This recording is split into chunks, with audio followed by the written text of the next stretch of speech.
Algunas familias guardan secretos que deberían morir con ellos, pero otras ocultan verdades tan monstruosas que solo el valor de revelarlas puede evitar que la historia se repita. Y hoy voy a compartir con ustedes el secreto más terrible que una madre puede guardar sobre sus propias hijas. Buenas tardes, queridos. Mi nombre es Elena Morales, pero aquí todos me llaman abuela Elena o señora Elena.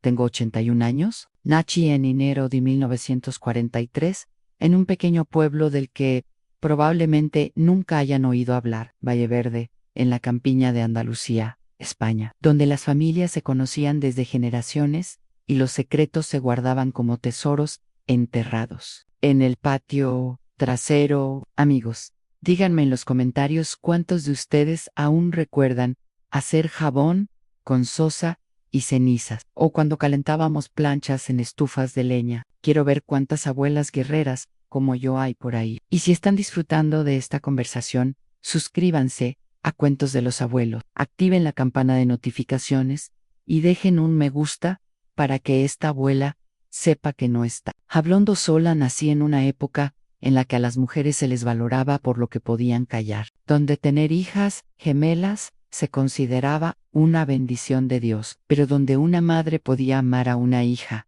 como si fuera oro y tratar a la otra como una piedra en el camino. Mi historia trata sobre cómo descubrí que no todo amor maternal es amor verdadero, y cómo algunas personas son capaces de hacer cosas que ni el diablo se atrevería. Nací junto a mi hermana gemela Laura Morales. Éramos idénticas como dos gotas de lluvia, pero desde pequeñas. Nuestra madre, doña Carmen, se aseguraba de vestirnos y peinarnos de manera diferente, como si no soportara la idea de tener dos hijas idénticas. Yo siempre fui la niña correcta, obediente, que ayudaba con las tareas del hogar sin quejarse. Laura siempre fue la que cuestionaba, la que respondía, la que no aceptaba reglas, sin entender por qué en nuestra casa estaba en la calle principal. Di Valaver, una estructura de adobe, con un porche delantero y un gran patio trasero, donde mamá criaba gallinas y cultivaba hortalizas para complementar los ingresos familiares. Papá trabajaba en el ayuntamiento,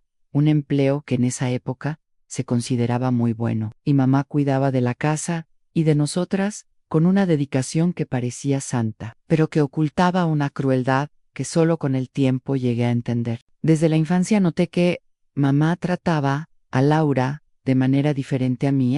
Cuando Laura se portaba mal, recibía azotes. Cuando yo hacía lo mismo, mamá se reía y decía que era astucia infantil. Cuando Laura pedía algo, siempre recibía un no sé con. Cuando yo pedía, mamá se derretía y corría a complacerme. Laura es demasiado rebelde. Escuché a mamá decirles a las vecinas por encima de la valla del patio, pero Elena es un ángel, una niña de oro. Esta me hará sentir muy orgullosa en la vida. Era como si mamá hubiera decidido desde el momento en que nacimos cuál hija sería la favorita y cuál sería la decepción. Y no importaba cuánto se esforzara Laura por ser como yo, cuánto intentara complacer. Mamá siempre encontraba defectos en ella y virtudes en mí. Yo sufría por esto tanto como Laura, pero de manera diferente. Me sentía culpable por ser la favorita, sentía el peso de tener que ser perfecta todo el tiempo. Muchas noches, cuando mamá ya estaba dormida, iba a la cama de Laura y lloraba en silencio. Laura, no quiero ser la favorita, le susurraba. Ojalá mamá nos quisiera. A las dos por igual, pero no lo hace. Laura respondía con una amargura que una niña de 8 años no debería tener, y nunca lo hará. Crecimos en este clima extraño donde Laura siempre era la culpable de todo, y yo siempre era la víctima de todo. Si algo se rompía en la casa, era culpa de Laura. Incluso cuando no estaba cerca, si había algún problema en la escuela, mamá asumía automáticamente que era cosa de Laura. Si yo sacaba una mala nota, también era culpa de Laura porque seguro me había influenciado hacia el mal. Cuando llegamos a la adolescencia, esta diferencia se volvió aún más cruel. Yo recibía ropa nueva. Laura heredaba la mía cuando me quedaba pequeña. Yo podía salir con amigas, Laura tenía que quedarse en casa, ayudando con la limpieza. Yo podía ir a las reuniones de la iglesia, Laura escuchaba que las chicas rebeldes no merecían divertirse en nada a los 15 años. Laura conoció a Víctor Ramírez, un chico de 18 años que se había mudado a Valleverde con su familia. Víctor era guapo, elocuente, se vestía diferente a los demás chicos del pueblo. Trabajaba en la ferretería de su padre y tenía una motocicleta roja que era la envidia de todos los jóvenes del lugar. Cuando Víctor comenzó a prestarle atención a Laura, ella se sintió como la chica más especial del mundo. Por fin, alguien la elegía a ella en lugar de a mí. Por fin, alguien la encontraba interesante, hermosa, importante. Mamá, por supuesto, no aprobaba la relación en absoluto. Ese chico no es bueno, decía. Eres demasiado rebelde. Laura, terminarás metida en problemas saliendo con esa clase de persona. Pero cuanto más hablaba mal, mamá de Víctor más, Laura L. era su forma de rebelión, su manera de demostrar que podía tomar sus propias decisiones. Si mamá no la quería como la hija buena, sería la hija rebelde de verdad. Al Víctor al principio era cariñoso, atento, llevaba a Laura a pasear en motocicleta, le regalaba pequeños detalles que para ella valían oro, la hacía sentir especial, amada, deseada, era todo lo que no recibía en casa, todo lo que mamá reservaba solo para mí. Yo, mientras tanto, salía con Juan Cortés, el hijo del dueño de la farmacia, un chico tranquilo y estudioso que mamá aprobaba completamente. Eso, sí que está bien, decía. Elena eligió a un chico de buena familia, un chico que la cuidará bien. Siempre era así. A las elecciones de Laura eran equivocadas. Las mías eran correctas. Sus sueños eran tontos. Los míos eran importantes. Sus sentimientos no importaban. Los míos eran sagrados. Con el tiempo, Víctor comenzó a cambiar. Seibo, más posesivo, más celoso, más agresivo. No le gustaba que Laura hablara con otras personas. No quería que saliera sin él. Controlaba incluso la ropa que usaba. Pero Laura estaba tan hambrienta de atención, tan desesperada por ser amada por alguien, que confundía el control con el cariño. Es porque me quiere demasiado, justificaba Laura. Cuando noté los moretones en su brazo, es porque tiene miedo de perderme. Intenté advertir a mi hermana, pero no me escuchaba. Pensaba que yo estaba celosa, porque por fin ella tenía a alguien que la elegía primero. Pensaba que no entendía lo que era el amor verdadero, porque siempre lo había tenido todo fácil. En la vida la primera bofetada. Llegó un viernes de diciembre de 1960. Laura tenía 17 años. Y había hablado con un compañero sobre un trabajo escolar. Víctor lo vio desde lejos, se enfureció, y cuando llegaron a su lugar habitual de encuentro, le dio una bofetada tan fuerte que le zumbó el oído durante una semana. No quiero volver a verte hablando con ningún hombre, le dijo, sosteniéndole la barbilla con fuerza. Eres mía, Laura, solo mía. Laura lloró. Él se disculpó. Prometió que nunca volvería a pasar. Al día siguiente le llevó flores, le declaró su amor, dijo que había perdido la cabeza por cuanto la amaba. Y mi hermana, que nunca había recibido flores de nadie, que nunca había escuchado declaraciones de amor, lo perdonó. A partir de ese día, las agresiones se volvieron rutinarias, siempre seguidas de disculpas, siempre justificadas por el amor excesivo que sentía. Y Laura siempre lo perdonaba, porque, en su mente distorsionada, ser agredidau, por amor, era mejor que ser ignorada como ocurría en casa. Intenté convencer a Laura de que rompiera con Víctor, pero no me escuchaba. Sorprendente. Mamá también comenzó a decir que Laura debía dejarlo, pero mi hermana pensaba que era solo porque mamá no quería verla feliz. No entendía que, por primera vez en nuestras vidas, mamá y yo teníamos razón. Laura, este hombre te va a matar, le decía, mirando una marca morada en su cuello. Por favor, escucha lo que te digo. Tú no entiendes nada de amor, respondía Laura, con toda la arrogancia de sus 17 años. Solo sabes salir con chicos aburridos, como Juan Cortés, ¿no? Y era verdad. Juan Cortés era un amor. Me trataba como princesa. Y nuestra relación era todo lo que la de ella debería haber sido. Pero no era. Pero Laura estaba tan perdida, tan confundida, tan necesitada, que prefería un amor que dolía a no tener amor alguno. Los meses pasaron, y Víctor se volvió cada vez más violento. Ya no eran solo bofetada. Eran puñetazos, patadas, empujones contra la pared, siempre en lugares que no se vieran, siempre seguidos de amenazas sobre lo que pasaría si Laura contaba algo. Si me denuncias, te mato a ti y a tu hermana también, le decía, con los ojos brillando de una maldad que helaba la sangre. Y luego, mataré a tu madre. No quedará nadie para contar la historia. Laura comenzó a vivir en un miedo constante, pero al mismo tiempo no podía alejarse. Víctor se había convertido en su droga, su adicción, en los momentos buenos. Cuando él era cariñoso, ella se sentía en el cielo. En los momentos malos, cuando era violento, se sentía en el infierno. Pero ambos extremos eran mejores que la indiferencia que recibía en casa. Yo notaba todo, pero no sabía cómo ayudar a mi hermana. Muchas veces intenté hablar con ella. Muchas veces intenté convencerla de pedir ayuda, pero Laura estaba tan avergonzada, tan confundida, tan dependiente de ese amor enfermizo, que alejaba a todos. Fue durante este tiempo que Laura comenzó con otras cosas. Víctor no solo la golpeaba, sino que le ofrecía medicamentos extraños, pastillas que según él la calmarían, que le harían olvidar sus problemas. Al principio eran tranquilizantes comunes, luego se volvieron más fuertes, más peligrosos. Solo son para relajarme, me decía Laura cuando encontraba los frasquitos escondidos en su habitación. Víctor los consigue en la farmacia, donde trabaja su primo. Son medicinas recetadas, pero yo veía a mi hermana cambiar. Sus ojos se volvían vidriosos, sus respuestas se volvían lentas, su forma de caminar se volvía tambaleante. Laura se estaba hundiendo en un pozo que parecía no tener fondo, y ni yo ni mamá podíamos sacarla.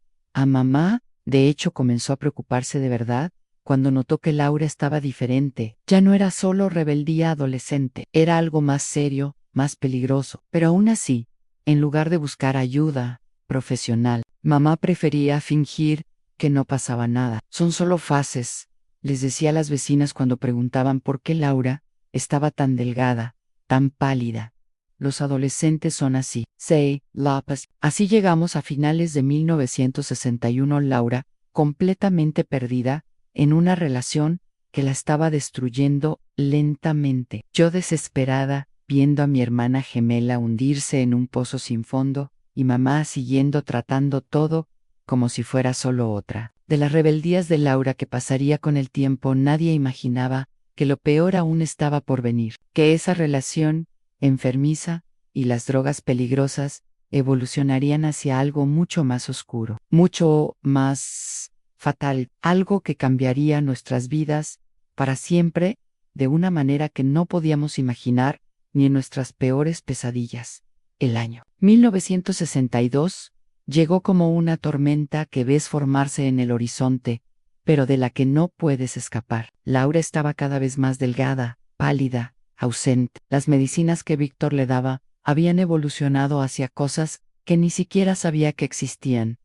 Frasquitos con líquidos extraños, pastillas de colores que escondía bajo el colchón, polvos blancos que aspiraba cuando pensaba que nadie la veía. Enero pasó lentamente con Laura, desapareciendo de casa por días enteros. Mamá fingía no notarlo, pero yo veía la preocupación en sus ojos cuando Laura llegaba de madrugada, tambaleándose con los ojos rojos y el habla arrastrada. Papá intentaba hablar con ella, pero Laura lo trataba como a un extraño. ¿Dónde estabas, hija?, preguntaba papá, intentando mantener la calma. Por ahí, respondía Laura, yendo directo a su habitación, sin mirar atrás.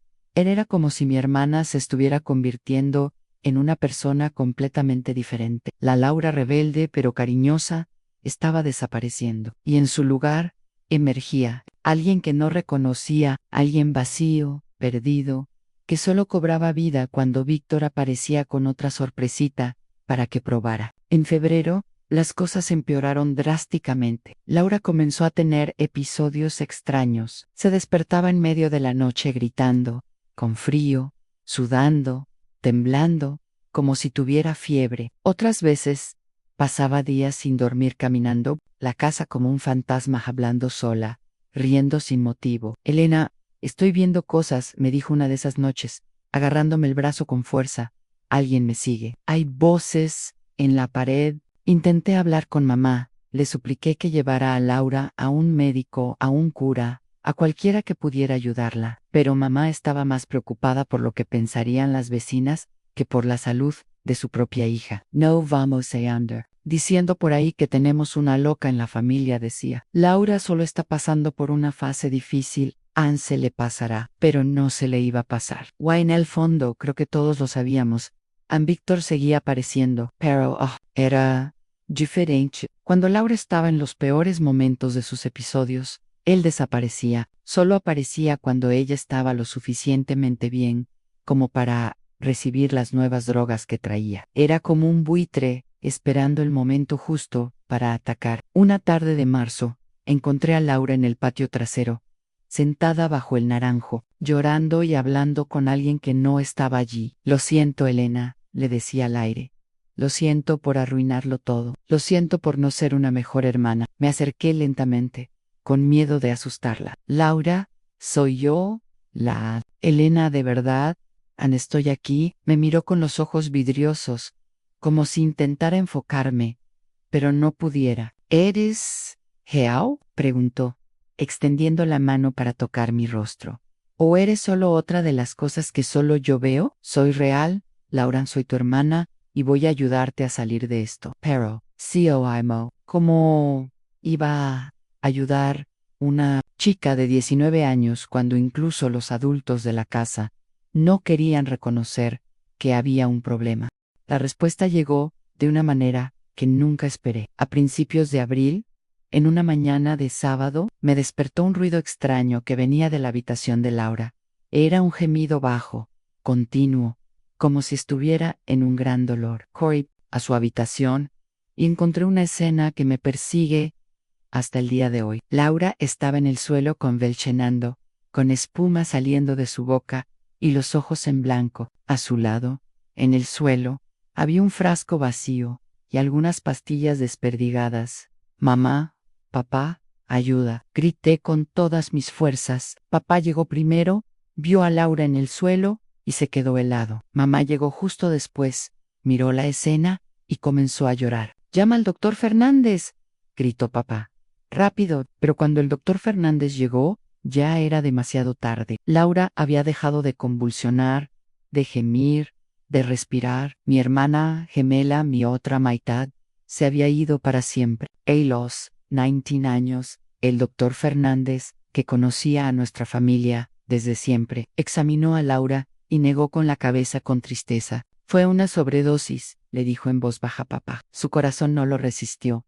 «Ah, lo siento mucho». Mamá se desplomó en el suelo, llorando. Papá se quedó congelado como una estatua. Y yo no podía creer que mi hermana se hubiera convertido en otra víctima de las drogas que Víctor había introducido en su vida. El velatorio se programó para el día siguiente. La casa se llenó de parientes, vecinos, amigos de la familia que vinieron a presentar sus respetos. Todos hablaban de Laura como si fuera una santa, como si no supieran de los problemas que enfrentó. Era más fácil fingir que había muerto de alguna enfermedad que admitir la verdad. Víctor apareció en el velatorio, lloró como si fuera el viudo más sufrido del mundo.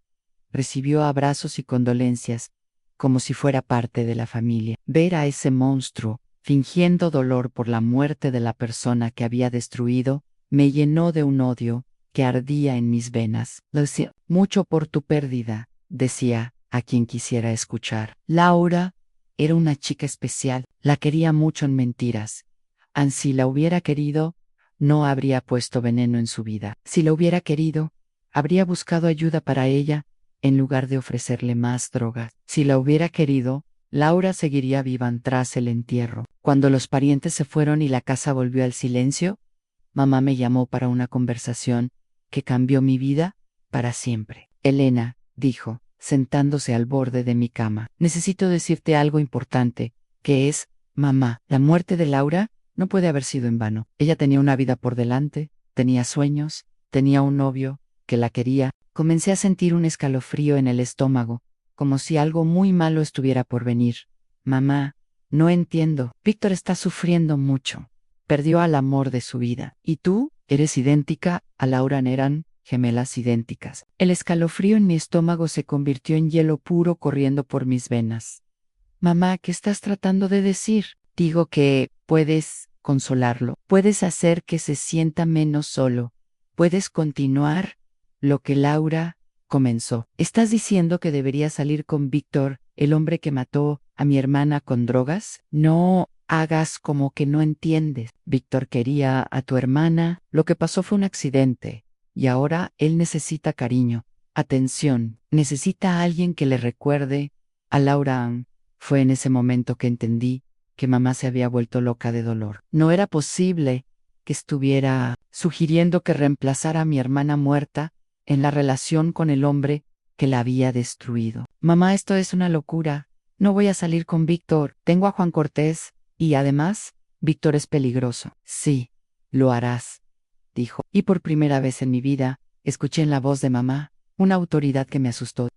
Laura no puede haber muerto para nada, porque Víctor es un buen chico que solo necesita una segunda oportunidad, y porque obedecerás a tu madre.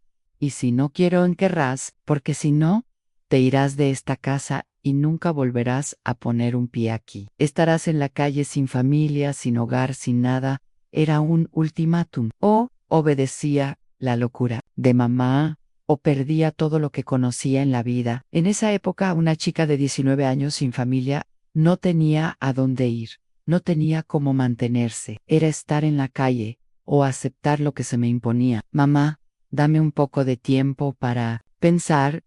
Ah, no hay tiempo. Víctor viene a cenar aquí mañana y vas a ser amable con él. Vas a hablar con él, vas a mostrar que entiendes su dolor. Esa noche lloré hasta que no me quedaron más lágrimas. Laura llevaba muerta solo 3 días y mamá ya estaba planeando entregarme al hombre que había matado a mi hermana. Era como si yo fuera solo una pieza de repuesto, una forma de continuar algo que debería haber muerto. Junto con Laura en el domingo siguiente, Víctor vino a cenar. Llegó bien vestido, perfumado, con flores para mamá y una sonrisa que no llegaba a sus ojos. Durante la cena, mamá no paraba de hablar de lo parecida que yo era a Laura, de cómo podía ayudar a Víctor a superar la pérdida. Elena Teen, la misma dulzura que Laura, decía mamá, la misma bondad, la misma belleza. Estoy segura de que ustedes dos se llevarán muy bien. Víctor me miraba con una intensidad que me enfermaba. No era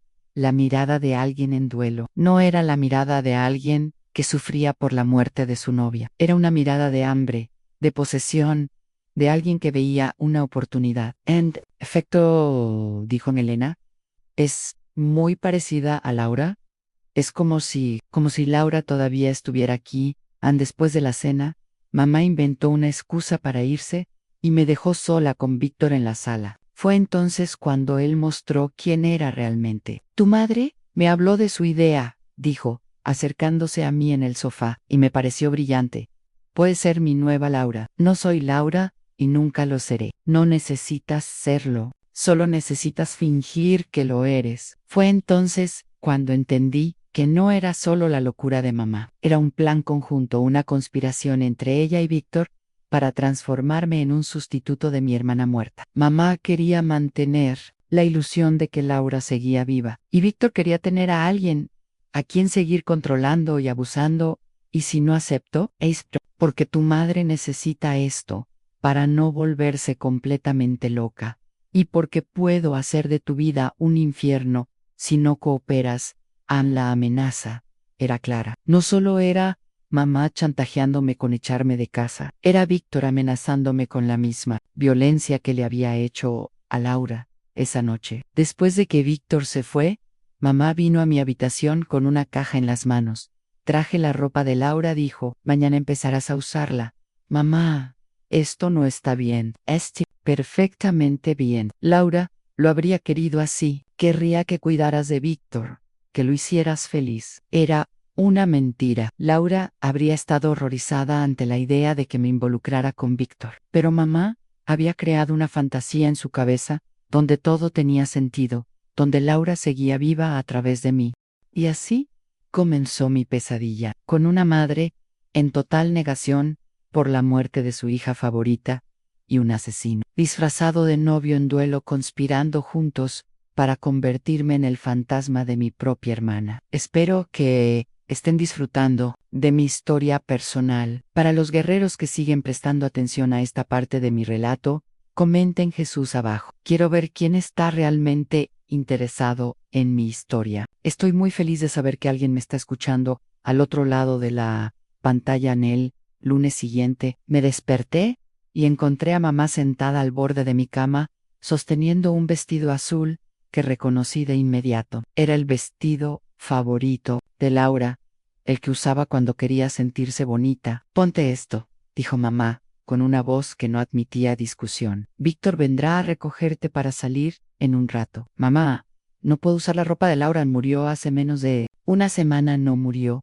solo cambió de cuerpo. Las palabras de mamá congelaron mi sangre. Realmente se había vuelto loca, había creado una fantasía donde Laura seguía viva a través de mí. Tomé el vestido con manos temblorosas y fui al baño a cambiarme, sintiendo como si estuviera profanando la memoria de mi hermana. Cuando me miré en el espejo, lo que vi me asustó. Con el vestido de Laura, mi cabello peinado como a ella le gustaba, realmente parecía ella. Parecía tanto ella que por un segundo pensé que iba a ver a Laura, mirándome desde el otro lado. Víctor llegó puntualmente a las 2 de la tarde, como si esto fuera una cita normal entre novio y novia. Mamá lo recibió con sonrisas y café, como si fuera el yerno perfecto en lugar del monstruo que había matado a mi hermana. «Qué guapa está nuestra Elena», dijo, empujándome hacia la sala. «Igualita a Laura, ¿verdad, Víctor?» «Exactamente igual», asintió él, mirándome de una manera que me hacía querer ducharme durante una semana. Y es como si Laura hubiera vuelto a Mian. Salimos de la casa y Víctor me llevó a los mismos lugares donde solía llevar a Laura, a la heladería, en la plaza principal, el mirador en lo alto de la colina, el salón de baile al borde del pueblo. En Karaluger me obligaba a sentarme en los mismos asientos, pedir los mismos sabores, hacer las mismas cosas que Laura hacía. Laura siempre pedía helado de fresa, decía, pidiéndolo por mí sin consultarme, y siempre se sentaba en este banco de aquí, al lado izquierdo. Era como si estuviera dirigiendo una obra de teatro, donde yo estaba obligada a representar a mi hermana muerta. Cada gesto, cada palabra, cada expresión tenía que ser como lo que Laura hacía. Si intentaba ser yo misma, se irritaba. «Laura, no hablaba así», me corregía. Laura se reía de manera diferente. Laura no se sentaba con las piernas cruzadas al final de la tarde. Cuando me trajo de vuelta a casa, mamá estaba esperando en el porche con una sonrisa satisfecha. «¿Cómo fue el paseo?», preguntó como si fuera lo más normal del mundo. «Fue, bueno», mentí, solo queriendo correr a mi habitación y quitarme esa ropa. «Estupendo, volverán a salir mañana». Es importante mantener la rutina que Laura tenía en rutina.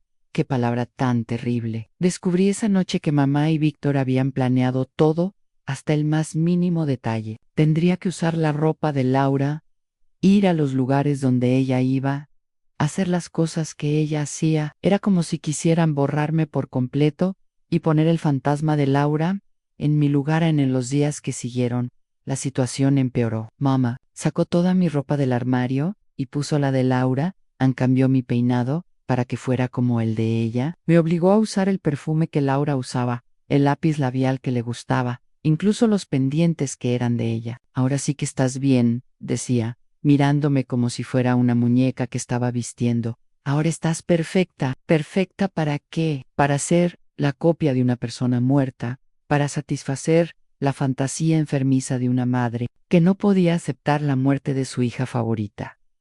Víctor comenzó a aparecer en nuestra casa todos los días. Almorzaba con nosotros, cenaba con nosotros, se quedaba hasta tarde viendo programas de televisión. Mamá lo trataba como si fuera mi prometido oficial, como si nuestra relación fuera lo más natural del mundo. Durante estas visitas, Víctor me obligaba a sentarme a su lado en el sofá, tomar su mano, escuchar las historias que contaba sobre sus tiempos con Laura.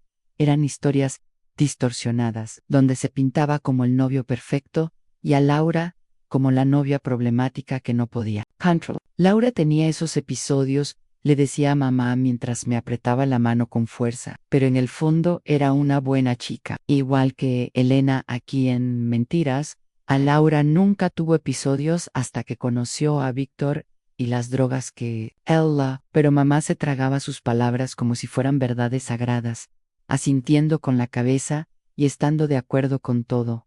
Pobre Laura, suspiraba mamá, siempre fue muy sensible, pero ahora Elena cuidará bien de ti, ¿verdad, hija? Y yo, que no tenía a dónde escapar, solo asentía y fingía estar de acuerdo. Fue un jueves de mayo cuando todo empeoró drásticamente. Víctor llegó a nuestra casa más temprano de lo normal y pidió hablar conmigo en privado. Mamá siempre solícita con él, inventó una excusa para irse y nos dejó solos en la sala. Elena, dijo, acercándose a mí en el sofá, es hora de que empieces a ser una novia de verdad. ¿Qué quieres decir? ¿Sabes a qué me refiero? Laura y yo teníamos intimidad. Ahora tú necesitas continuar desde donde ella lo dejó. Sentí la sangre congelarse en mis venas. Estaba hablando de lo que más temía, lo que sabía que ocurriría eventualmente, pero esperaba poder posponer para siempre. Víctor, no puedo hacer eso. No está bien. Sí está bien. Ahora eres mi novia, y las novias tienen obligaciones. Intenté levantarme del sofá, pero él me sostuvo por el brazo con una fuerza que dejó una marca. Laura también se resistió al principio, dijo con una sonrisa que me repugnaba, pero luego aprendió a disfrutarlo. Tú también aprenderás, en esa tarde. Víctor me violó por primera vez. No describiré los detalles, porque algunos dolores son demasiado profundos para ponerlos en palabras. Pero cuando terminó, cuando se levantó y se ajustó la ropa como si nada hubiera pasado, yo ya no era la misma persona que había entrado en esa habitación. Tu madre no necesita saber los detalles, dijo, ajustándose el cinturón. Pero ella sabe que esto es parte de una relación seria. Si le cuentas algo diferente a lo que ella quiere escuchar, será peor la próxima vez. Cuando mamá regresó a casa, me encontró en el baño frotándome la piel hasta dejarla roja, intentando limpiarme de una suciedad que parecía no quitarse nunca. Elena, ¿estás bien?, preguntó, golpeando la puerta en sí. Solo, estoy bañándome. Eso está bien. Víctor me dijo que hablaron sobre el futuro, que se están llevándose bien. Si tan solo supiera lo que significaba llevarse bien en el lenguaje de Víctor Na, a partir de ese día, se estableció una rutina terrible. Víctor venía a nuestra casa 3 veces por semana, siempre cuando papá estaba en el trabajo. Mamá siempre inventaba una excusa para irse, dejándome sola con ese monstruo. Y siempre, después de que él se iba, yo corría al baño y pasaba horas bajo la ducha intentando lavar una marca que no se quitaba con jabón. Lo peor era tener que fingir que todo estaba bien. Durante la cena, cuando papá preguntaba por mi día, tenía que sonreír y decir que estaba feliz con Víctor. Cuando las vecinas elogiaban a mi novio, tenía que agradecerles y fingir que era afortunada. Cuando mamá hablaba de matrimonio e hijos, tenía que asentir y parecer emocionada. Víctor es un buen chico, decía papá, que no sospechaba. Nathan cuidó bien de Laurent, también cuidará bien de ti. Si tan solo supiera qué tipo de cuidado le había dado Víctor a Laura.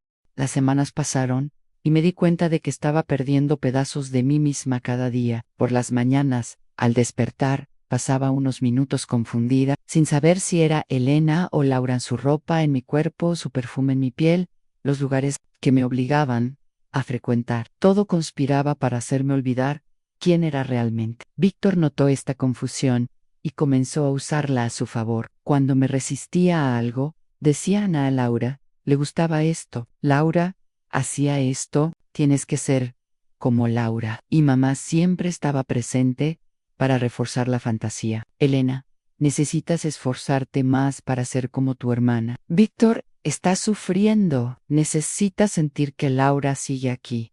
Fue una tarde de junio, cuando tuve mi primera crisis seria de identidad. Estaba en el espejo del baño peinándome. ¿Cómo le gustaba a Laura? Cuando, de repente, no reconocí el reflejo que me miraba. Durante unos segundos aterradores, pensé que realmente era Laura, mirándome desde el otro lado del espejo. Laura, susurré al reflejo. ¿Estás ahí? Fue entonces cuando entendí que estaba perdiendo la cordura. La presión constante de ser otra persona, la violencia de Víctor, la complicidad de mamá, todo me estaba destruyendo por dentro, haciéndome perder contacto con quién era realmente.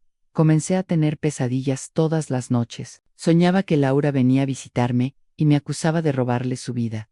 Soñaba que moría y Laura regresaba para tomar mi lugar. Soñaba que Víctor me mataba como había matado a mi hermana y mamá conseguía otra chica para continuar con la farsa durante el día. Las cosas no eran mejores. Víctor se volvía cada vez más agresivo, más posesivo, más cruel. Ya no se contentaba con usarme sexualmente. Quería controlar cada aspecto de mi vida, cada pensamiento, cada movimiento. Laura nunca se resistía tanto, decía cuando intentaba defenderme. Laura sabía cuál era su lugar. Y luego venía la parte más humillante.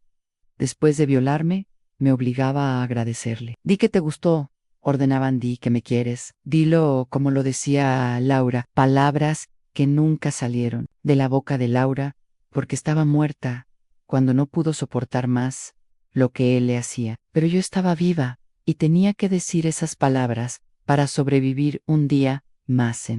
El ritual del baño se volvió sagrado para mí. Era el único lugar donde podía ser yo misma, donde podía llorar sin ser vista, donde podía lavar la suciedad que Víctor dejaba en mi alma. Pasaba horas bajo la ducha, frotándome la piel hasta que sangraba, intentando deshacerme de su olor, de su tacto, de la marca que dejaba en mí. Mamá nunca preguntaba por qué pasaba tanto tiempo en el baño. Creo que en el fondo sabía exactamente qué estaba pasando, pero prefería fingir que no lo sabía. Era más fácil mantener la fantasía de que yo estaba feliz siendo el sustituto de Laura. Así viví durante meses, como un fantasma de mi propia hermana, una muñeca viva programada para satisfacer las fantasías enfermizas de dos personas que deberían haberme protegido, pero que en cambio me convirtieron en una prisionera en mi propio hogar. Cada día que pasaba, sentía que Elena moría un poco más, y Laura resucitaba a través de mí. Era una muerte lenta, silenciosa, invisible para todos, excepto para mí. Y lo peor era saber que nadie vendría a salvarme, porque a los ojos de todos, yo estaba viviendo un hermoso romance con el novio de mi hermana fallecida, hasta que una tarde de agosto, cuando ya había perdido toda esperanza, escuché a mamá hablando por teléfono sobre la visita de alguien que cambiaría todo. La tía Concepción, la hermana Mayo, era de mamá, venía desde Barcelona a visitarnos.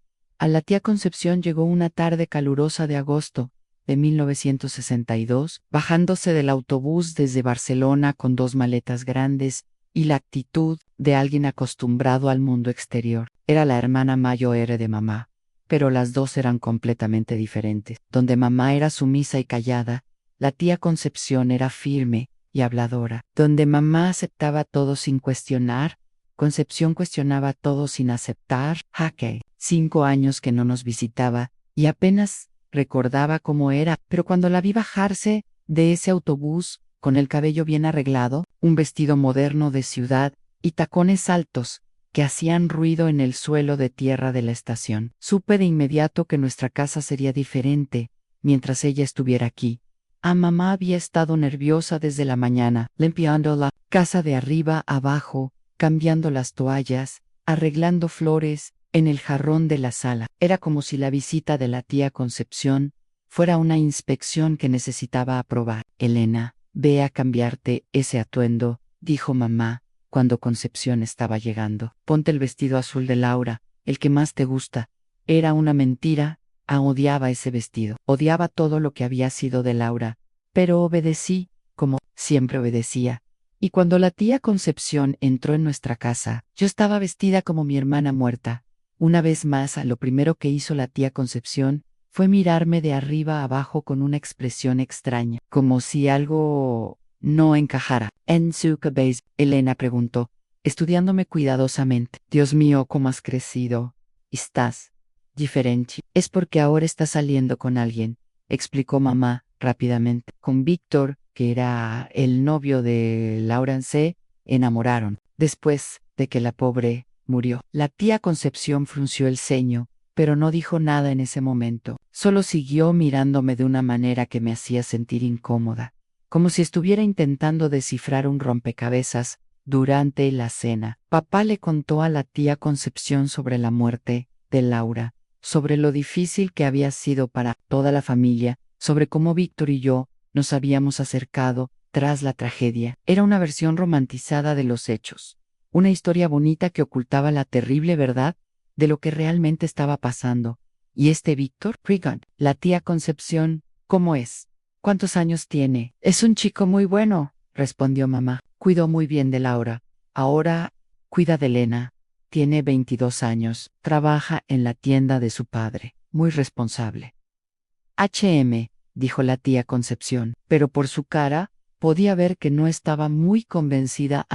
Esa primera noche, la tía Concepción fue a dormir en la habitación de invitados que estaba junto a la mía. Alrededor de medianoche, escuché un golpe suave en mi puerta. Elena, ¿puedo entrar? Abrí la puerta y encontré a la tía Concepción en camisón, con una expresión preocupada en el rostro. No podía dormir, dijo. ¿Puede hablar un ratito? La dejé entrar, y nos sentamos en mi cama. Durante unos minutos, estuvimos en silencio, hasta que ella preguntó, Elena, ¿estás bien?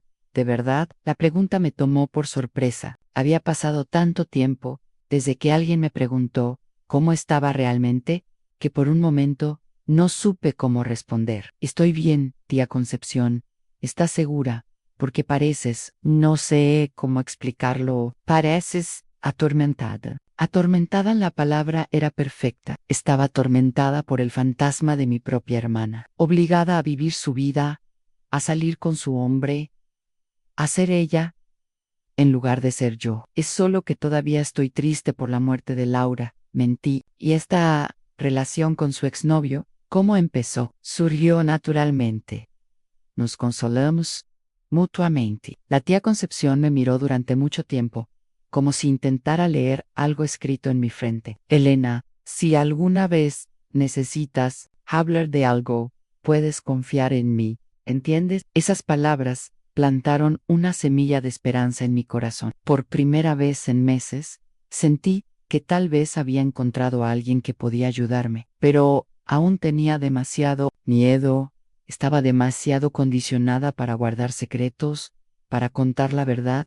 Al día siguiente, Víctor vino a almorzar con nosotros como siempre. Mamá lo presentó a la tía Concepción con orgullo, como si fuera el yerno perfecto que cualquier madre soñaría tener. Víctor, esta es mi hermana Concepción, de Barcelona. Mucho gusto en conocerla, señora Concepción, dijo, estrechando su mano, con esa sonrisa falsa que yo conocía tan bien. Durante el almuerzo, observé a la tía Concepción estudiando a Víctor cuidadosamente. Hizo preguntas casuales sobre su trabajo, su familia, sus planes para el futuro, preguntas normales, pero podía notar que había algo más detrás de ellas. ¿Y cuánto tiempo llevan saliendo ustedes dos? Preguntó. Unos 4 meses, respondió Víctor, desde poco después de que la pobre Laura falleció.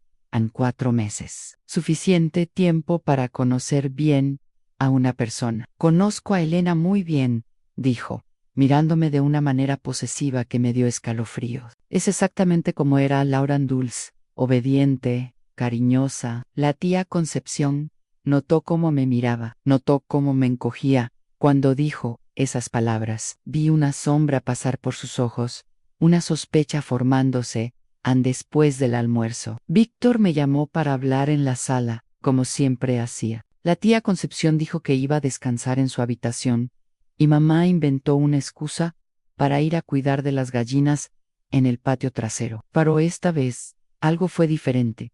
Tal vez fue la presencia de la tía Concepción en la casa. Tal vez fue saber que alguien estaba prestando atención, pero por primera vez en meses, intenté resistirme cuando Víctor comenzó a tocarme. No, susurré, hay gente en la casa. ¿Y qué? Dijo, empujándome al sofá.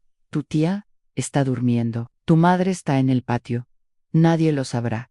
Pero esta vez resistí más. Intenté levantar. Víctor se enfadó y me dio una bofetada en la cara que resonó por toda la sala. No me hagas perder la paciencia, Elena, dijo. ¿Sabes qué pasa? cuando no cooperas. Fue entonces cuando escuché un ruido en el pasillo, pasos acercándose a la sala. Víctor también lo escuchó y rápidamente se alejó de mí, ajustándose la ropa y fingiendo que solo estábamos hablando. La tía Concepción apareció en la puerta de la sala con un vaso de agua en la mano. Disculpen, dijo.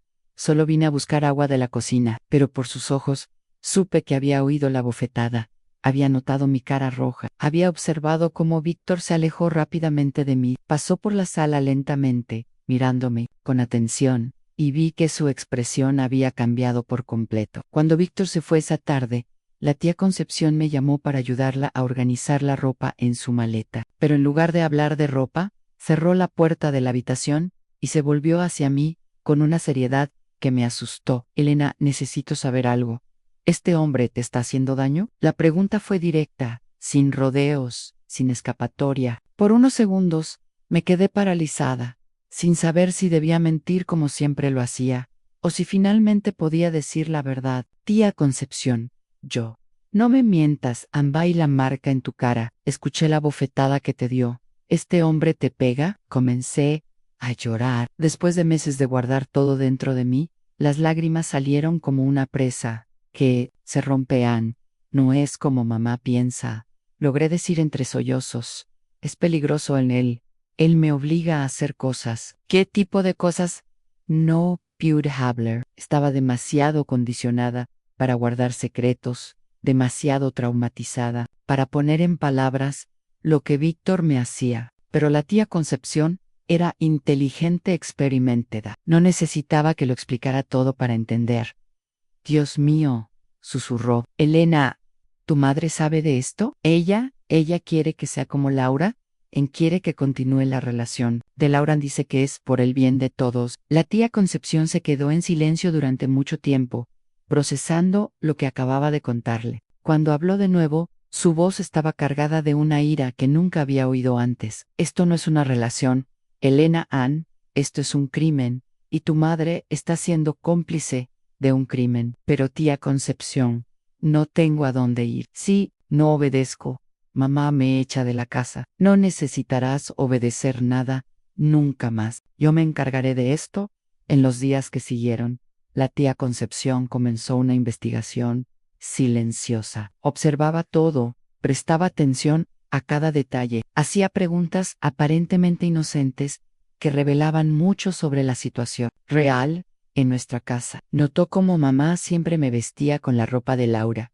Notó cómo Víctor me trataba como su propiedad. Notó cómo temblaba cada vez que él se acercaba. Notó cómo desaparecía en el baño durante horas después de que él se iba. Carmen, la escuché hablar con mamá una mañana. ¿No te parece extraño que Elena solo use la ropa de Laura? Es porque eran de la misma talla, mintió mamá. Y la ropa de Laura es más bonita. A Víctor le gusta cuando Elena se viste como su hermana. ¿Y por qué tiene que gustarle a Víctor cómo se viste Elena? Porque todavía está de luto por Laura. En Elena lo ayuda a sentirse mejor. Cada una de estas conversaciones dejaba a la tía Concepción más preocupada, más convencida de que algo muy malo estaba pasando. Pero era inteligente, sabía que necesitaba más que sospechas para poder actuar en la oportunidad que esperaba.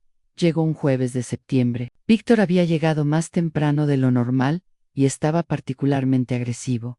Mamá salió a comprar pan a la panadería y la tía Concepción dijo que iba a tomar una siesta, pero en lugar de dormir, se quedó despierta, prestando atención a todo lo que pasaba en la sala. Y esta vez, Víctor se sintió libre para ser quien realmente era. Hoy vas a aprender una lección, dijo, empujándome con más violencia de lo normal. Últimamente has estado muy rebelde. Necesitas recordar cuál es tu lugar. La violencia fue peor que de costumbre. Estaba irritado por la presencia de la tía Concepción en la casa, irritado por tener que disimular, irritado por no poder controlarme completamente como antes, y lo descargó todo en mí. Desde la habitación contigua, la tía Concepción escuchó todo, las bofetadas, los empujones, mis súplicas para que se detuviera, sus amenazas, el sonido de la ropa rasgándose. Lo escuchó llamarme Laura. obligándome a responder como si fuera ella, obligándome a decir cosas que me hacían vomitar de asco cuando todo terminaba, aun cuando Víctor salió de la casa, silbando como si nada hubiera pasado. La tía Concepción esperó unos minutos, y luego vino a la sala. Me encontró en el suelo llorando, intentando ajustar mi ropa rota. Elena, dijo, arrodillándose a mi lado, Ann, esto termina hoy. Esto termina. Pero aún necesitaba pruebas concretas, algo que pudiera mostrar a las autoridades, algo que demostrara sin lugar a dudas que estaba pasando, y esa prueba llegó de una manera que ninguna de nosotras esperaba. El viernes siguiente, la tía Concepción estaba arreglando el armario de la habitación de invitados cuando encontró una caja de zapatos vieja escondida detrás de la ropa de invierno. Curiosa, abrió la caja y encontró cartas, muchas cartas, todas escritas por Víctor. Eran cartas que había escrito a mamá durante los últimos meses, cartas que discutían los detalles de su plan, donde hablaban de mí como si fuera un objeto, donde acordaban cómo iban a entrenarme para ser el sustituto perfecto de Laurán. Una de las cartas decía: a doña Carmen, Elena se está resistiendo, demasiado necesita hablar con ella, explicarle que es su obligación hacer lo que digo. Laura lo entendió después de que aprendió. Elena también lo entenderá. Otra carta era aún peor: a la chica está empezando a aceptar mejor. Solo necesita unos meses más de entrenamiento. Cuando esté completamente domada, podemos empezar a planear la boda domada, entrenamiento boda, palabras que revelaban la completa monstruosidad de lo que me estaban haciendo. La tía Concepción leyó todas las cartas, una por una, y con cada línea su expresión se volvía más horrorizada. Cuando terminó, estaba temblando de ira. Ahora tengo todo lo que necesito, murmuró, guardando las cartas en su bolso. Ahora puedo terminar con esta farsa en esa noche, después de la cena. La tía Concepción pidió tener una conversación privada con mamá y papá. Dijo que era sobre asuntos familiares en los que yo no necesitaba participar. Fui a mi habitación, pero dejé la puerta entreabierta para intentar escuchar qué iba a pasar. Y fue entonces cuando la tía Concepción explotó nuestra casa de mentiras. Desde mi habitación, escuché a la tía Concepción sacar las cartas de su bolso y colocarlas en la mesa de la sala. El sonido del papel golpeando la madera resonó por la casa como el martillo de un juez, dando la sentencia final. Carmen, dijo la tía Concepción, con una voz que cortaba como navaja, ¿vas a explicarme qué significan estas cartas? El silencio que siguió fue ensordecedor. Podía imaginar a mamá mirando las cartas, reconociendo la letra de Víctor, entendiendo que había sido descubierta. Concepción, ¿de dónde sacaste esto? Eso no importa. Lo que importa es lo que está escrito aquí. Elena se está resistiendo demasiado, necesita más entrenamiento. Cuando esté domada, Carmen, estás hablando de tu propia hija, como si fuera un animal. Escuché a papá preguntando qué estaba pasando. Mama Tartemud, intentos de explicación. La tía Concepción leyendo fragmentos de las cartas en voz alta. Cada palabra que leía era como un disparo resonando por la casa, destruyendo años de mentiras y secretos. Doña Carmen, la chica está aprendiendo a obedecer mejor. Ayer lloró menos que la semana pasada. La voz de la tía Concepción estaba cargada de asco. Carmen, ¿estás leyendo esto? ¿Estás escuchando lo que este monstruo le hace a Elena? Concepción, no entiendes, intentó defenderse mamá. Elena necesita aprender a ser una buena esposa. ¿Víctor la está educando, igual que educó a Laura? ¿Educando? El grito de la tía Concepción fue tan fuerte que derribó algo en la sala. Carmen, esto no es educación, esto es violación, esto es violencia, y tú eres cómplice. Entonces, cuando papá entendió qué estaba pasando, escuché su silla crujir al levantarse. Escuché sus pasos pesados, acercándose a mi habitación. Elena gritó: ven aquí, ahora mismo. Salí de la habitación temblando, preparada para otra sesión de mentiras y fingimientos. Pero cuando llegué a la sala, vi que esta vez sería diferente. Papá sostenía una de las cartas leyendo con una expresión de horror en el rostro. Mamá estaba llorando en el sofá, y la tía Concepción estaba de pie en medio de la sala, con la postura de una guerrera que finalmente podía luchar. Elena, dijo papá con voz temblorosa, ¿es cierto lo que está escrito aquí? ¿Este hombre te está haciendo estas cosas? Miré a mamá, que me miraba con ojos suplicantes, rogándome en silencio que siguiera mintiendo. Mayer, a la tía Concepción, que me animaba con un asentimiento. Y finalmente, después de meses de silencio forzado, encontré mi voz. Es cierto, papá, todo es cierto. A lo que pasó después fue como un huracán atravesando nuestra sala. Papá gritó mamá, lloró. La tía Concepción exigió explicaciones. Las cartas fueron leídas, las verdades fueron reveladas, las mentiras fueron destruidas. Nuestra familia implosionó esa noche de septiembre de 1962. ¿Cómo pudiste hacerle esto a tu propia hija? Le gritó papá a mamá. ¿Cómo pudiste entregarle a Elena a este criminal? Solo quería que Laura siguiera viviendo. Lloró mamá. No podía aceptar que hubiera muerto. Elena podía ser Laura, podía continuar lo que Laura había comenzado. Laura murió de una sobredosis por culpa de este mismo hombre, gritó la tía Concepción. Y tú entregaste a Elena para que siguiera destruyéndola. Sacrificaste a una hija para salvar el fantasma de la otra. Papá se volvió hacia mí con lágrimas en los ojos. Elena, ¿por qué no me lo dijiste? ¿Por qué no pediste ayuda? Porque mamá dijo que si hablaba me echaría de la casa, y Víctor dijo que mataría a todos si decía algo. Dios mío, susurró papá. Dios mío, ¿qué hemos hecho? Fue entonces cuando la tía Concepción tomó el control de la situación. Lo que hicisteis fue entregar a una chica inocente a un depredador. Pero esto termina hoy. Hoy, tomó el teléfono y marcó a la comisaría. En esa época, en un pueblo pequeño, los problemas familiares rara vez llegaban a la policía, pero la tía Concepción no estaba dispuesta a dejarlo pasar. Comisario Díaz, soy Concepción Morales. Necesito denunciar un crimen. Un hombre está abusando de una chica de 19 años con la complicidad de su madre. Mamá intentó quitarle el teléfono de la mano a la tía Concepción, pero papá la detuvo.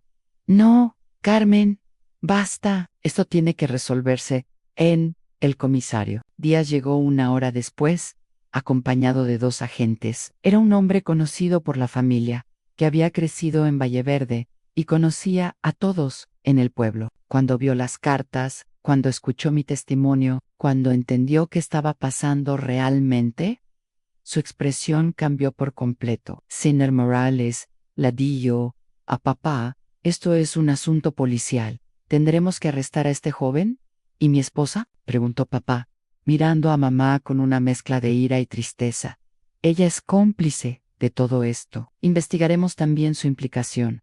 Esa misma noche, Víctor fue arrestado. La policía fue a su casa, le mostró las cartas, lo confrontó. Connie intentó negarlo todo, dijo que yo mentía, que mamá estaba loca de dolor por la muerte de Lauran, pero las pruebas eran irrefutables. Este hombre será juzgado, dijo el comisario Díaz, y si es condenado, pasará mucho tiempo en la cárcel. Mamá también fue llevada a la comisaría, pero no fue retenida. La liberaron al día siguiente con la condición de no acercarse a mí, mientras el caso no estuviera resuelto.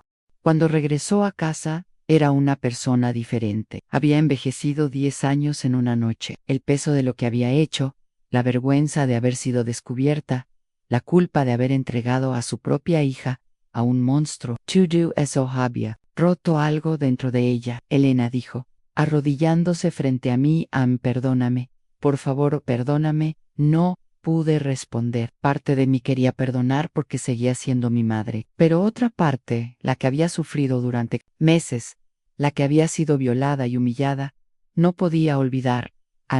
La tía Concepción, no perdió tiempo. Al día siguiente del escándalo, anunció su decisión. Elena viene conmigo a Barcelona. Aquí nunca podrá recuperarse de lo que pasó. Concepción, es mi hija, intentó protestar papá. José, permitiste que esto ocurriera bajo tus narices durante meses. Elena necesita salir de aquí. Necesita empezar de nuevo lejos de todo esto. Papá sabía que la tía Concepción tenía razón. En un pueblo pequeño, Todos pronto sabrían del escándalo. Las miradas, los comentarios, los chismes, todo eso. Me perseguiría por el resto de mi vida si me quedaba en Valeverde. Pasamos los días siguientes arreglando mis cosas, o más bien las pocas cosas que realmente eran mías. Descubrí que casi todo en mi armario había sido de Laura: vestidos, zapatos, accesorios, todo había pertenecido a mi hermana muerta. Cuando separé solo lo que realmente era mío, quedó muy poco. No importa, dijo la tía Concepción, en la ciudad tendrás ropa nueva, una vida nueva, una identidad nueva. Volverás a ser Elena, no la sombra de Laura. Una semana después de la explosión de La Verdad, estábamos en el autobús, rumbo a Barcelona. Mamá y papá nos llevaron la station, pero la despedida fue extraña, formal, cargada de culpa y resentimiento. Cuida bien de nuestra niña, le dijo papá a la tía Concepción. La cuidaré mejor de lo que vosotros lo hicisteis, respondió ella, sin intentar ser delicada. Mamá no pudo decir nada, solo me miró con ojos llenos de lágrimas y remordimientos, como si estuviera viendo a una hija que había perdido. Para siempre. En el viaje a Barcelona duró 6 horas. Durante todo el trayecto la tía Concepción me habló del futuro, de los planes que tenía para mi nueva vida. Vas a estudiar, dijo, vas a trabajar, vas a conocer gente buena, a aprender que no todos los hombres son como Víctor, que no todas las familias son como la tuya. Tía Concepción, ¿y si no puedo olvidar, y si nunca puedo confiar en nadie otra vez? Podrás, tomará tiempo, dolerá, pero podrás porque eres fuerte. Elena, más fuerte de lo que imaginas. En cuando llegamos a Barcelona, quedé impresionada por el tamaño de la ciudad, por el movimiento en las calles, por la cantidad de gente. Era un mundo completamente diferente al que conocía. La tía Concepción vivía en un apartamento pequeño pero cómodo en el centro de la ciudad. Tenía 2 dormitorios, sala, cocina y baño. Un lujo para los estándares de la época. While low, más importante, tenía privacidad. Nadie conocía mi historia, nadie sabía de dónde venía, nadie iba a juzgarme por lo que había pasado. Esta es tu habitación, dijo, mostrándome un cuarto pequeño, con una cama, un armario y una ventana que daba a la calle. Aquí puede ser quien quiera ser Anne. En los meses que siguieron, la tía Concepción cumplió todas las promesas que había hecho. Me inscribió en una escuela para completar mis estudios, me consiguió un trabajo de medio tiempo en una tienda de telas, me presentó a mujeres de su edad, mujeres independientes, que trabajaban y se mantenían solas. Poco a poco me redescubrí, recordé lo que era ser Elena en lugar de ser la sombra de Laura. Aprendí que podía elegir mi propia ropa, mis propios lugares para ir, mis propios sueños para soñar. No fue fácil. Durante mucho tiempo, tuve pesadillas sobre Víctor. Durante mucho tiempo, me sobresaltaba cuando los hombres se me acercaban. Durante mucho tiempo, me sentí culpable por lo que había pasado, como si de alguna manera lo hubiera merecido. Pero la tía Concepción siempre estaba ahí para recordarme la verdad. Era una víctima, no culpable. Había sobrevivido, no fracasado. Era fuerte, no débil. 2 años después, en 1964, recibí una carta de papá diciendo que Víctor había sido condenado a 8 años de prisión. La noticia me trajo alivio, pero también una extraña tristeza. Se había hecho justicia, pero eso no borraba las cicatrices que él había dejado en mi alma. En 1967, me casé con Roberto, un hombre amable que conocí en la iglesia a la que asistía con la tía Concepción. Roberto conocía mi historia, conocía mis traumas, pero me amaba de todos modos. Nuestra boda fue pequeña, sencilla, pero llena de amor verdadero, el tipo de amor que pensé que nunca existía. Tuvimos 3 hijos, construimos una familia basada en el respeto y el cariño. Nunca regresé a Valeverde. Papá murió en 1975, mamá en 1980. Ambos se llevaron a la tumba la culpa de lo que habían permitido que me pasara. La tía Concepción vivió conmigo hasta que murió a los 85 años en 1995. Fue ella quien me salvó, ella quien me devolvió mi identidad, ella quien me enseñó que la verdadera familia no es solo sangre, es elección. es protección, is amor incondicional. Hoy, a los 81 años, vivo en una casa sencilla aquí en Barcelona, cerca de mis hijos y nietos. Roberto, mi esposo, falleció hace 5 años, pero dejó una hermosa familia que me ayudó a construir. Tenemos 3 hijos: a María Concepción, a quien nombré en honor a la tía que me salvó. Juan Roberto y Ana Elena, todos crecieron conociendo mi historia, sabiendo la importancia de protegerse unos a otros. Soy la abuela de 7 hermosos nietos, que llenan mi casa de alegría los fines de semana. No conocen todos los detalles de lo que pasé, por supuesto, aún son jóvenes, pero saben que la abuela Elena es fuerte, que superó cosas difíciles en la vida, y que por eso pueden confiar en mí para cualquier cosa. Mi rutina hoy es sencilla, pero llena de propósito. Por las mañanas, me despierto temprano y preparo mi café mientras escucho a los pájaros en el pequeño patio que tengo. Me gusta cuidar de mis plantas. Aprendí que cuidar de cosas que crecen es bueno para mi alma. Los martes y jueves voy al centro comunitario del barrio, donde cuento historias a los niños. No cuento mi historia, por supuesto, pero cuento cuentos de hadas, leyendas del folclore español, historias que enseñan que el bien siempre triunfa sobre el mal al final. Los miércoles participo en un grupo de apoyo para mujeres que han sufrido violencia doméstica. Incluso después de todos estos años, todavía siento que puedo ayudar a otras mujeres que están pasando por lo que yo pasé. Es reconfortante ver que mi dolor tuvo un propósito, que mi experiencia puede ser una luz para quienes están en la oscuridad. A mamá y papá nunca vinieron a visitarme después de que me fui de Valle Verde. Papá intentó escribir algunas cartas en los últimos actos de su vida, pidiendo perdón, intentando reconciliarse. Respondí algunas, más por cortesía que por verdadero deseo de retomar el contacto. Algunas heridas sanan, otras aprendemos a vivir con ellas. Cuando papá murió en 1975, pensé en volver para el funeral, pero Roberto me disuadió. Elena dijo: no le debes nada a quienes no te protegieron cuando lo necesitabas, Ann. Y tenía razón. Mi verdadera familia siempre fue la tía Concepción, luego Roberto, y nuestros hijos.